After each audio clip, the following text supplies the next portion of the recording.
জার্মানির বায়ার্ন অঙ্গরাজ্যের ফ্রাঙ্কলিং অঞ্চলে প্রথমবারের মতো অনুষ্ঠিত হলো ঈদ উৎসব।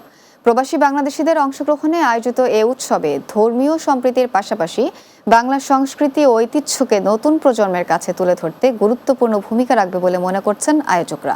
জার্মানি প্রতিনিধি এস.এম. লুৎফর রহমানের প্রতিবেদনে বিস্তারিত।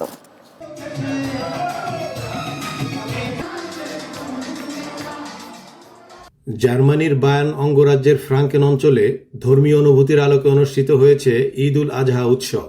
নুরেমবার্গ, এরলাঙ্গেন ও ফুর্ত অঞ্চলের প্রবাসী বাংলাদেশিদের আয়োজনে ফুর্তে এলান মিলনায়তনে রবিবার জার্মানির বিভিন্ন অঞ্চল থেকে বাংলাদেশিরা এই উৎসবে অংশগ্রহণ করেন। ঈদ আড্ডা, বাংলাদেশি খাবার ও সাংস্কৃতিক পর্বে দিনব্যাপী বাংলাদেশিরা মেতে থাকেন।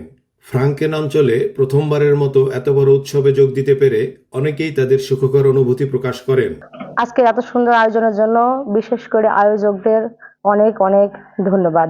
আমরা আশা রাখছি ভবিষ্যতে ইনশাআল্লাহ আরো এই ধরনের আয়োজনের মাধ্যমে আমাদের পরবর্তী প্রজন্মকে আরো এই ধরনের কালচারাল প্রোগ্রাম, দেশি প্রোগ্রাম শেখাতে পারবো ইনশাআল্লাহ।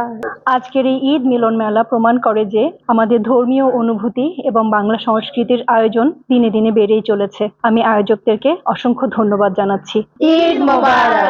সংগঠনের সভাপতি বুলবুল রহমান জার্মানিতে জন্ম নেওয়া বাংলাদেশী নতুন প্রজন্মকে নিয়ে ভবিষ্যৎ বিভিন্ন পরিকল্পনার কথা আয়োজকদের পক্ষ থেকে প্রকাশ করেন।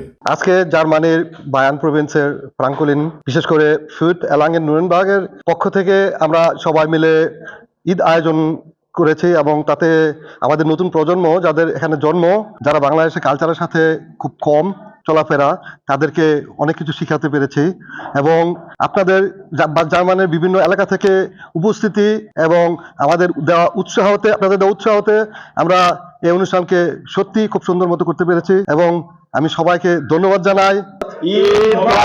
জমকালো সাংস্কৃতিক অনুষ্ঠানে স্থানীয় শিল্পী ছাড়াও সঙ্গীত পরিবেশন করেন সেরা কণ্ঠশিল্পী এস.এম. লুৎফর ও জনপ্রিয় কণ্ঠশিল্পী সেজুতি। ত্যাগের মহিমায় ভোলা কি আর যায়, বছর ঘুরে কোরবানি এলো। আত্মশুদ্ধির চর্চা করে একসাথে চলো, সবাই একসাথে চলো। S M. Lutfur, Bangla TV, Furth, Bayern, Germany.